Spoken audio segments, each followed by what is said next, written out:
Acum ceva timp v-am prezentat Rolls-Royce Phantom Extended Series 2, adică facelift, 600.000 de euro, Rolls-Royce Ghost facelift, a doua generație, Black Badge, 400.000 de euro împreună în aceea zi, 1 milion de euro. Acum să vedem ce poți să-ți cumperi cam cu 10%. Mașina asta din spatele meu costă mai puțin decât costă un BMW 520 de X-Drive cu pachetem full. Băi, ești nebun la cap. Mașina este de la iDrivers Bucharest, a fost vândută, nu am voie să spun exact prețul, dar vă puteți face o idee și este un Rolls-Royce Ghost din prima generație. Producția a început în septembrie 2009, asta este făcută pe 5 februarie 2010, e printre primele și este un Rolls-Royce Ghost Kiel. Nu are, în afară de jantele pe 20, nu are nicio opțiune, este cum a venit de la mama ei din Anglia. Și asta e foarte tare, pentru că mie îmi plac mașinile chele. Cât de cheală poate să fie o mașină de lux, un Rolls-Royce Ghost. Tot ce nu spun astăzi, că vreau să trecem în revistă doar Ghost-ul ăsta și cu chestiile care o fac specială, care o fac de bază. Deci toate detaliile cu privire la Ghost și la Phantom și la alte chestii le găsiți în clipul meu cu celelalte două mașini. Astăzi sunt foarte entuziasmat. Acesta este primul Rolls-Royce pe care l-am condus eu vreodată, am condus 4 la viața mea. Ghost-ul ăsta, Phantom-ul, Ghost-ul 2 și Cullinan-ul. Și ăsta a fost primul Rolls-Royce din viața mea. Prima dragoste, cum s-ar spune.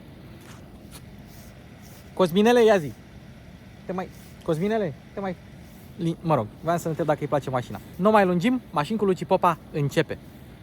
Ia zi, vericule, ce-i facem? Vreau ca bijuteria mea să ajungă pe mașini cu Luci Popa. Adu-o la servis să o facem să pară mașină de om realizat. Gata, frățic. Este un motor Puternic rău de tot. destul de... Power VR1 9 TDI, urci cu el pe munte de n-ai treabă. Mașina este pornită, dar vreau să începem cu... A pornit și ventilatorul, că înainte n-a pornit ventilatorul, dar tot stând mașina, a pornit și ventilatorul. Că vreau să vă arăt cât de silențioasă e mașina cu motorul pornit. Dar, hai să începem cu cheia. Undeva prin 2012, cred, s-a schimbat cheia și s-a făcut o cheie de Rolls-Royce specifică. Însă primele Ghost-uri Series 1 aveau cheie de BMW. Cheie de F10 pe care scria Rolls-Royce. Este absolut identică cu o cheie de BMW F10. Cât de tare arată! Ce mișto ar fi să o pui pe asta pe masă, da? La terasă, să zică lumea, ți-ai pus siglă de Rolls-Royce pe cheie de BMW. Cam așa arată mașina din față, cu celebra grilă, cu Spirit of Ecstasy, care evident se trage dacă încerci să îl furi. Deci mașina se numește Ghost, v-am spus de ce în clipul cu celelalte două Rolls-Royce-uri, dar vă spun și acum, primul Silver Ghost a fost produs în 1906. Dacă tot avem Phantom și Ghost, aveți acolo răspunsul în clipul celălalt. Designerul este Andreas Turner, care e un neamț, interiorul a fost desenat de un britanic, împarte 20% din componente cu seria 7 F01 și are o suspensie pe perne de aer similară cu ceea ce folosește Rolls-Royce Phantom. Pentru că nu e construită pe aceeași platformă cu primul Phantom, cu a 7-a generație de Phantom, cu Phantomul contemporan, mașina are propria sa linie de producție sau avea propria sa linie de producție. Timp de 11 ani a fost făcută mașina, din 2009 până în 2020, cu un facelift prin 2014. Și până în facelift mașina avea faruri cu xenon, lumini de zi cu LED, care atunci când sunt pornite farurile, ele nu mai sunt la fel de puternice și semnalizările sunt full LED. Mai avem acolo un reflector, nu este semnalizare, și cam așa arătau farurile la Rolls-Royce în 2009. Deci mașina asta venea fie fără camere, fie cu camere 360 de grade, nu venea doar cu cameră de marșarier. Și camerele laterale nu erau în oglinzi, cum sunt la multe mașini, pentru că mașina e foarte lungă și are botul lung și trebuia să vezi dacă vine vreo mașină atunci când vrei să ieși dintr-o intersecție din lateral. Camerele erau puse aici, în aceste reflectoare, camerele laterale, dar cu mașina asta nu are. O să vă arăt și unde trebuia să fie butonul mai târziu. Semnalizările laterale se află aici, sub sigla Rolls-Royce. Și jantele sunt cele de 20. În standard venea cu niște jante de 19 inch, dar toate veneau cu aceste capace care făceau ca emblema a Rolls-Royce să stea fixă datorită unor contragreutăți. Și pentru că mașina avea 2 tone 400 la gol și frânele sunt mari, 410 mm pe față, 402 mm pe spate, evident nu ceramice, pentru că nu aveai de ce să pui ceramice pe o asemenea mașină, cu toate că mașina prindea 250 de km pe oră. Nu e o mașină deloc lentă. la ce motor și ce putere are. Și încă o chestie. Suspensia pe perne de aer are 3 setări pentru garda la sol. Asta este poziția clasică, cum s-a spune, poziția normală, cam atât de ridicată era mașina. Și cu toate că garda la sol nu era foarte mare, tot aveai vreo 23-24 de centimetri de spațiu pentru borduri. Ei, asta o ajuta să treacă peste diverse borduri, diverse obstacole, practic să nu o zgâri. Adevăratul SUV Rolls-Royce, Cullinan a apărut ceva ani mai târziu. Culmea, mașina avea ceață doar pe spate și hai să le vedem. Sunt aceste dungulițe și pe o parte și pe alta, deci n-au pus doar pe partea carosabilă, pentru că mașina asta s-a vândut pe tot felul de piețe și hai să pună două. Semnalizarea este aici în centru, destul de mare, totul LED, și aici mai avem niște luminițe laterale care probabil sunt folositoare în America, să-ți dai seama cam cât de lată este mașina. Pentru că mașina chiar e lată undeva foarte, foarte aproape de 2 metri. Cu toate astea, la volan nu se simte atât de lată pe cât ai putea crede. Chiar și la mașini care au costat 280.000 de euro noi, aveai guri de evacuare false. Metalice, cei drept, însă cele 4 țevi adevărate se aflau acolo. Pentru că mașina are 12 pistoane, avea nevoie de 4 țevi de eșapament. Antenuța pare de BMW, pentru că este de BMW, shark fin așa. S-ar putea să prindă manele FM, pentru că mașina fiind rulată în România, eu vă garantez că s-a ascultat cel puțin o dată, cel puțin o manea în această mașină. Eu am ascultat "Vrei să pleci, dar nu mă iei". Am testat ștergătoarele, merg, sunt bune, dar spre surprinderea mea, stropitoarele nu sunt în ștergător, se află în capotă. Interesant. Oglinzile sunt mari, chiar butucănoase aș putea spune, și sunt montate pe ușă ca să mai ai aici un pic de vizibilitate. Și pe cât de mare e mașina, pe cât de grăși sunt stâlpii, pe cât de mari sunt oglinzile, vizibilitatea nu este rea în față, adică unghiurile moarte nu sunt atât de moarte pe cât ai crede. Uite o chestie interesantă. Dacă mașina e pornită, poți să încui ușile, ceea ce e foarte tare. Și dacă vrei să deschizi, tragi așa pur și simplu. Keyless în 2010 n-avea nici Porsche Cayenne, sau poate l-avea, dar l-avea opțional. Ideea e că aveai keyless și cu motorul pornit, pac, se poate închide. Și încă o chestie, avem soft close, ia să-l vedem. Stai, să-l vedem. Soft close, sugeuși, moft close, cum vreți să-i spuneți, sau tăietor de degete de copii. De asta nu-mi place mie soft close. Însă la o mașină precum Rolls-Royce Phantom, asta nu e nicio problemă, pentru că niciodată nu va trebui să apeși de ușă până în momentul în care se închide și să-ți prindă degetul, da? Hai să demonstrăm acest lucru. Deschizi ușa frumos și ea de la un punct încolo rămâne unde o pui. De la un punct încolo, da? Pac, pac, pac, pac. Da, ea e fixă, destul de fixă. Aici trebuia să fie umbrele, dar nu mai sunt. Și acesta este butonul de pe care deschideai. Ei, la Ghost-ul nou au pus umbrela în spate. La Ghost-ul vechi s-au gândit că șoferul conduce, proprietarul conduce și atunci poate să-și ia singur umbrela. Da, mașină de săraci, nu ca Phantom-ul. Ei, deci mașina are un motoraș. Ea nu vrea să te lase să o împingi, dar tu poți să o împingi. Și în momentul în care detectează, dă drumul la motoraș, foarte bine. Ei, ce face motorașul ăla? În momentul în care tu vrei să închizi mașina, fiți atenți aici. Bam! Deci, pe toate ușile are sistemul ăsta. Da, hai să mai deschidem o dată. Și chiar și ușa față se deschide până la aproape 90 de grade. Ușa spate și ea se deschide la 90 de grade. Și așa intri în mașină. Montantul este și el destul de gros, evident, pentru siguranță. Avem pragurile cromate Rolls-Royce. Și o să intrăm în mai multe detalii cu privire la interior puțin mai târziu. Însă, acum, dacă tot suntem la acest capitol, o să vă arăt o chestie. Mașina are impuls pe coborâre, nu are impuls pe urcare, are geamuri duble în standard, dar are și protecție împotriva prinderii mâinii. Da. Are, că am testat eu mai devreme. Deci, cam asta e. Și când vrei să închizi ușa, ai două variante. Fie o împingi așa, fie dacă ești înăuntru mașinii, se închide singură, trăițar. Mă lovește, mă prinde, mă împinge. Uite, mă simte. Da, deci are și mecanism din ăsta de protecție. În față, cel puțin la versiunea asta cheală, nu ai chestia asta. Tare. La versiunea asta cheală, totul e negru. Piele neagră, materiale negre, însă materiale moi, materiale, ăsta e piano black toată ziua, moale, moale, moale, capitonaj, e Rolls-Royce până la urmă. Da, butoanele sunt... A? Par ar fi tot plastic, dar totul este cromat. Însă, dacă vrei să reglezi oglinda, o reglezi de la acest muștuc, țâmburuș, sfârcalete, cum vreți să-i spuneți, și el este metalic. Da, foarte mișto. Și încă un detaliu, sistemul audio este foarte bun, este sistemul standard. Nu știu dacă pe Go Series 1 s-a pus și chestia aia cu Rolls-Royce Bespoke, dacă există mai multe tipuri de sistem audio. Cred că există. Deci odată e standard și odată e bespoke, oricum și cel standard se aude foarte bine, deci nu vei avea niciodată probleme. Și aici mai aveam și iluminarea ambientală a mașinii. Și mânerul este destul de greu, destul de gros, destul de solid și se deschide destul de mult. Oricum, în momentul în care vrei să împingi ușa, nu trebuie să depui efort, oricât de mare e ușa, pentru că are acel motoraș. Dacă tot suntem aici, hai să vă arătăm și butonul de deschidere portbagaj, care e pus jos și e pus prost. Da? Dar forma mașinii este de Rolls-Royce. Ia.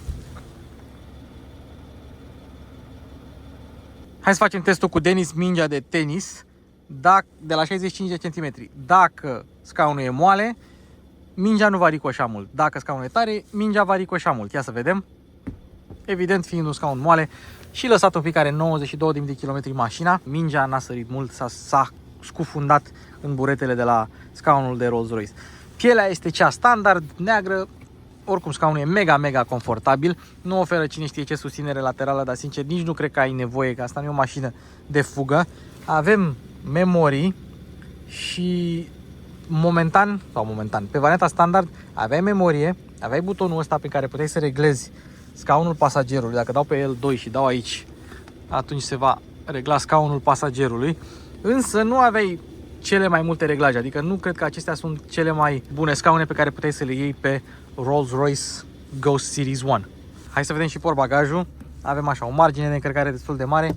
Aici avem un scut metalic să nu zgârii vopseaua, sau dacă era plastic să nu zgârii. Oricum nu avea cum să fie plastic la un Rolls-Royce. Mocheta este destul de groasă. Avem un volum de 490 de litri. Aici un spațiu de depozitare. Aici dacă vrei să deschizi rezervorul, da, apare nu merge, că el se deschide așa, 83 de litri și nu poți să pui motorină în el. Nu vă faceți griji, nu mă dau mare cu MacBook, ăsta nu e al meu, e al lui Harry Potter, băiatul care mai filmează pentru mine din când în când, și puteți să-l căutați Caras Creative Studio dacă vreți. Și a uitat el laptopul aici, că a avut el de lucru în timp ce noi mergeam cu mașina la filmare. Așa, mocheta foarte bună, neagră. Sub podeaua asta falsă se află fostele numere ale mașinii și sub chestia asta, dacă dai acele șurubele din stânga-dreapta, dacă le dai jos, ei bine, atunci ai bateria. Bateria e montată în centru, e montată transversal, este imensă și ajungi destul de greu la ea. Am văzut-o, că m-am uitat, am fost curios. Și dacă vrei să închizi portbagajul, ai acest buton cu emblema de Rolls-Royce. E aceeași emblemă și pe modelele noi, deci au păstrat-o de la generațiile trecute. Dacă vrei să o închizi, apeși, ascultați sunetul. Ți-l încuie, nu glumă. Și acesta este primul V12 Biturbo produs de către BMW, doar nu credeați că este produs de către Rolls-Royce. Nu, e N74 de pe BMW M760Li X-Drive cu alte setări. Ați văzut M760Li X-Drive la mine pe canal. Evident avem amortizoare și avem antifonare la capotă și uitați-vă cum este forma capotei. Da? Pentru că nu include și aripile. Aripile sunt foarte mari, se duc până în far. Cred că e foarte greu să repare un far la mașina asta dacă, Doamne ferește, se strică. Deci N74, primul V12 biturbo de la BMW. Și este biturbo cu turbinele pe afară. Nu este hot V, e cold V. Raport de compresie de 10:1 și presiunea în turbine e destul de scăzută, e undeva la 0,8 bari. Mașina are injecție directă pentru că se aud injectoarele, două axe, distribuție variabilă double vanos, dar nu are valvetronic. Niciodată n-a avut N74 valvetronic. Nici cred că cele noi nu au. Dar ăsta sigur n-are. Și pe motorul acesta s-a pus pentru prima dată cutia ZF 8HP pe care o vedem aici. Linia roșie e la 7000, doar că niciodată nu vei ști la ce turație vei fi, pentru că mașina asta nu are turometru, are Power Reserve Dial. adică îți spune câtă putere mai ai în rezervă. Și ce e mișto, atunci când pornești mașina și îi faci cold start, folosești cam 30% din puterea motorului. Not bad! Dacă vreți să auziți o statistică interesantă, la un schimb de ulei trebuie să schimbi 11 litri de ulei. Enorm! Sunt curios, Bugatti Veyron cred că are mai mult și cred că și Viper-ul. Da, mă rog. Direcția este electrică, asemenea lui BMW seria 7 F01 și mașina producea numai puțin de 571 de cai putere pe la 5250 de ture și vreo 780 Nm, cuplu crescut pe la Black Badge și la Wraith, cred că aveau 800. Și cuplul este disponibil la 1500, iar asta îl simți. Rolls-Royce și BMW până la urmă au vrut să facă mașina asta să fie cât mai smooth cu posibil și le-a ieșit. ZF8HP, v-am spus, e cutia montată pe mașină, dar are treptele mai lungi decât la seria 7 M760 X-Drive, pentru că nu trebuie să fie atât de rapidă, poate să fie ceva mai lungă. La 140 la oră pe autostradă tu ai sub 2000 de rotații pe minut. Păcat că nu poți să vezi chestia asta. Cifrele de performanță sunt simple. 4,9 secunde până la 100, ceea ce nu e rău pentru o barjă de 2,4 tone la gol, 2,5 tone. Are aproape 3 tone cu rezervorul plin și cu mașina plină, aproape 3 tone. Și e limitată electronic la 250 de km la oră, pentru că cine Dumnezeu ar vrea să meargă cu 300 cu mașina asta? Sau hai, cu mai mult de 250 de km la oră. Sunt sigur că există nebuni care scot limitatorul, dar în standard atâta este rezervorul.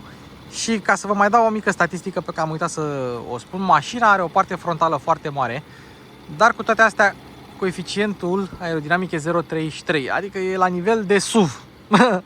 Dar pentru o mașină din generația asta era ok coeficientul, era bun, era aerodinamică mașina. Și dacă vă interesează ce consum am scos eu cu mașina, am scos undeva la 18. Acum că mașina stă pornită, o să crească consumul. Dar undeva la 18 mers cât se poate de economic cu putință. Hai să începem cu tabloul de bord. Avem Power Reserve, 260 de km la oră, benzina și temperatura apei. Volanul este unul de Rolls tradițional, n-are cine știe ce decupaje, dar e subțirel, se manevrează foarte, foarte ușor.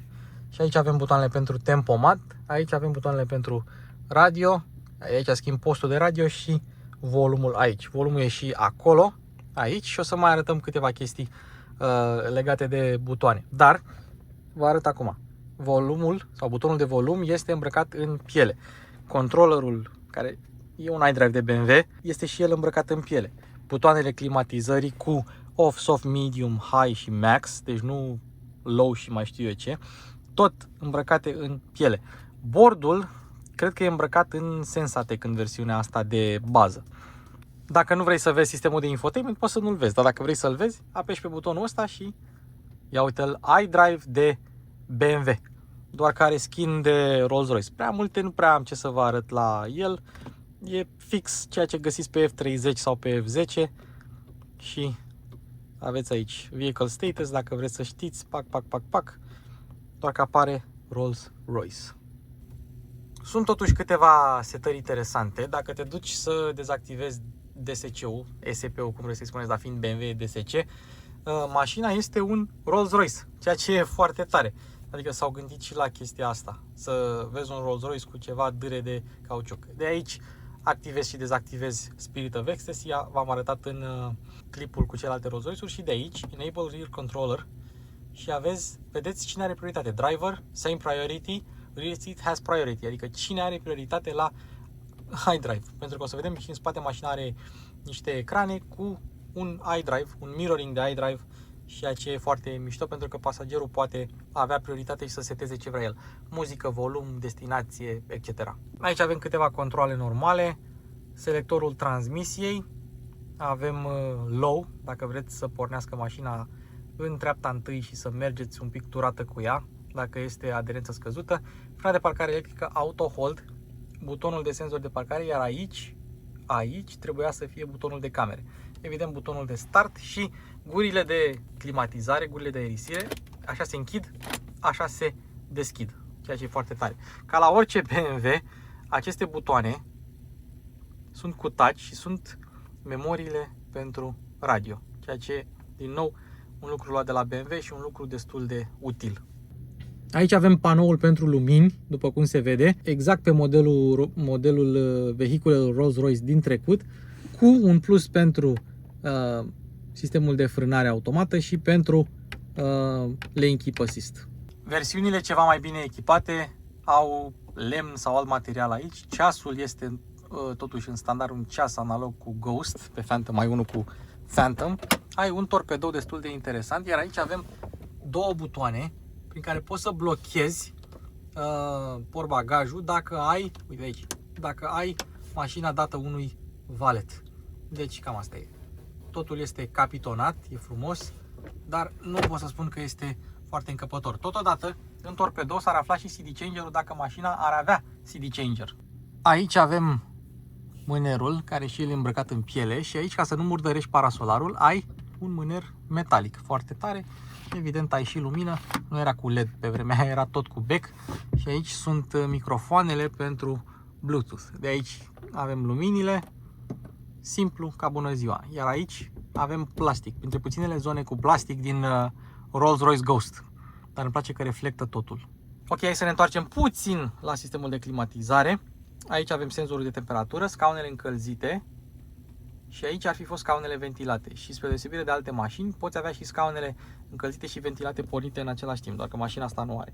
Temperatura sus, temperatura jos, foarte tare. În schimb, nu poți seta unde se ducă aerul, mașina știe ea cam unde să se ducă. Și aici e butonul de aer condiționat oprit. Dacă nu vrei aer condiționat în mașină, îl oprești de acolo. Recirculare, dezaburire, față-spate și așa mai departe. Urmează cele două suporturi de pahare, unde poți să pui o minge de tenis să vezi care este mai încăpător. Controllerul pentru iDrive, cu butoane de avarii, încuiere, descuiere mașină, ce sunet mișto are. Garda la sol se poate regla de aici, suspensia pneumatică și cam atât. Scurtături de BMW, dar cu temă de Rolls-Royce. Aici mai avem o priză de 12V și două scrumiere, sau asta e scrumieră, da, două scrumiere, pentru că cine are Rolls-Royce mai și fumează, dar mașina nu are brichetă, în schimb. Și o cotieră care se ridică așa, unde am eu portofelul, toate cele, suportul de telefon. Pe vremea aia încă nu erau iPhone-ele la modă. Și dacă ridicăm de asta, observăm că avem și AUX și USB, exact ca la modelele BMW. Acum mi-am dat seama de o chestie, pe modelele ulterioare s-a pus touchpad-ul ca la BMW-uri și apare aici emblema de Rolls-Royce. În 2014 s-a pus chestia asta. Ăsta fiind un model ceva mai vechi, are rotița mai mică cu mare F30 înainte să apară touchpad-ul. Foarte tare. Am ajuns și în spate și o să vă prezentăm cum arată în spate mașina. Aici mai avem un geam, aici avem o oglindă, aici este butonul de închidere uși. Interesant este că avem lumini doar pe lateral. Vezi? Nu avem lumini în stânga și în dreapta. Guri de ventilație exact ca în față, soft, medium, scaune încălzite, temperatură exact cum vor pasagerii. Senzor de temperatură CD changer, două prize de 12V. Mașina are un USB și are vreo 4 prize de 12V. Aici era un buzunar, sau este un buzunar unde să spui diverse obiecte. Așa arată închis, așa arată deschis. Aici avem o consolă care iese așa pur și simplu și avem ecranele astea două. Și dacă dai stânga, e ecranul din stânga, dacă dai dreapta, e ecranul din dreapta. Mai avem și măsuțe de picnic care ies așa și poți după aia să scoți ecranul dacă vrei. Și efectiv ai un iDrive, exact cum este un iDrive, cu aproape toate setările pe care le ai și în față, nu le ai chiar pe toate. Totul se reglează manual, foarte mișto, are două puncte de prindere, interesant, face click pe ambele părți. Și în rest aici ai un meniu în oglindă de iDrive. Așa arată scaunul cu cineva înalt sau foarte înalt care stă în față, deci ai loc. Spațiul la cap, ai aici berechet, ai aici un mâner de care să te ții și o cotieră cu diverse lucruri, toate sunt capitonate. Aici mai avem suporturi de pahare normale și guri de ventilație care sunt destul de depărtate. Deci dacă vrei să le controlezi, trebuie să te întinzi puțin. Nu că ar fi asta o problemă. Preșurile sunt din lână adevărată și buzunarele sunt destul de capitonate. Bancheta are 5 locuri, deci asta e varianta cu 5 locuri. Interesant că aici poți să stai, doar că s-ar putea să fie un loc ceva mai inconfortabil. Și ai și tetieră din moment ce se ridică de aici. Acum, Bancheta, te înfunzi în ea, e foarte confortabilă, nu prea ai ce să te plângi în spate, e un Rolls Royce. Ai și cotiere, ai și scrumieră, e ceva cu oamenii bogați și cu țigările sau trabucurile. Dar oricum, o mașină de genul ăsta ajunge des la detailing, deci nu e problemă de fum de țigară sau de alte lucruri. Și cam așa arăta luxul suprem, mai puțin Phantom, în 2010. Ia să vedem cum se conduce un Rolls-Royce Ghost din prima generație. În primul rând, vizibilitatea, da? E bună, bună în spate, bună. Adevăr, vizibilitatea în spate 3 sferturi e un pic ciudățică, dar na, la o asemenea mașină nu prea ai mari pretenții de vizibilitate. Mi-a scos pe decibelmetru 58,4. Modelele noi mi-au scos 56. Normal să existe o evoluție la modelele noi, dar nu există mașină civilă, să spun eu, mașină normală, care să se apropie nici măcar de asta, din câte am testat eu cu decibelmetru. Că așa ori mai fi Maybach-ul, Aston-ul și alte DBX-ul și alte mașini. Însă nu înseamnă că asta are o valoare slabă, din contră. Are a treia cea mai bună valoare după celelalte două Rolls-Royce-uri. Poziția la volan ți-o reglezi ușor, ai și suport lombar, scaunele sunt efectiv niște fotolii, confortul este desăvârșit, nu ai nici cea mai mică problemă. Hai să vă arăt o chestie, fiind BMW, dacă vrei să dezactivezi semnalizarea, mai dai o dată tot în stânga. Ha! A mers! Ce tare! Exact. Și dacă vrei să accelerezi lean, deci mașina urcă în viteză fără să se chinuie, folosind nici măcar 20% din putere. Nu ai nici cel mai mic stres cu mașina, nici cel mai mic stres. Uite, mergem cu 100 de km pe oră, 99, că vedem pe head-up display, am uitat să menționez și head-up display-ul. E un head-up display destul de simpluț, cu viteza și cu semnele de circulație. Nu îți oferă mare lucru, dar e destul de clar. Se vede că e de BMW, are font de BMW, nu i-au făcut alt font, dar e ok. Poziția la volan decentă. Într-adevăr, volanul poate să-ți se pară mare dacă mai umbli cu mașini normale, însă după un timp te obișnuiești. Dacă vrei să faci un kickdown, ia uite. Oho! Mașina schimbă două trepte și te duci. Și nu-ți vine să crezi ce viteză ai până nu te uiți la vitezometru, pentru că, unul, nu auzi motorul și modul cum te împinge este total atipic. Dar total atipic. E ceva numai pe mașinile de lux. Dacă vrei să mergi ceva mai dinamic cu mașina asta pe viraje, ea poate, ea duce. Nu e asta o problemă. Însă, aeruliu, direcția nu e chiar cea mai rapidă și cea mai directă din industrie. E făcută să fie ușor de condus, nu neapărat să fie cea mai dinamică. Mașina are 5,4 m și un apartament de 3300. E normal să fie mai bărcuță, iar suspensia, cea care îți dă confortul ăsta demențial, nu e făcută să ia viraje la viteze mari. Absorbe bine, simți drumul sub tine, ceea ce e o surpriză, dar o surpriză plăcută, pentru că nu e nimic niciodată deranjant. Simți vibrațiile drumului, mai ales dacă drumul este denivelat, dar le simți așa, ai un fel de adiere, un fel de, bă, vezi că ai un pic de drum denivelat, să știi că este. Nu trebuie să îți faci vreo grijă că mașina ar fi inconfortabilă, din contră. Pernele astea sunt incredibil de moi, scaunele sunt foarte confortabile și poziția, vizibilitatea bună. Mașina nu este deloc intimidantă, dar ai o senzație foarte mișto să vezi acolo Spirit of Ecstasy. Nu știu, când conduci o astfel de mașină, pe lângă faptul că toată lumea se uită la tine și probabil crede că ai făcut ceva afaceri cu statul, senzația pe care ți-o dă mașina este una liniștitoare, indiferent de viteza cu care tu ai merge.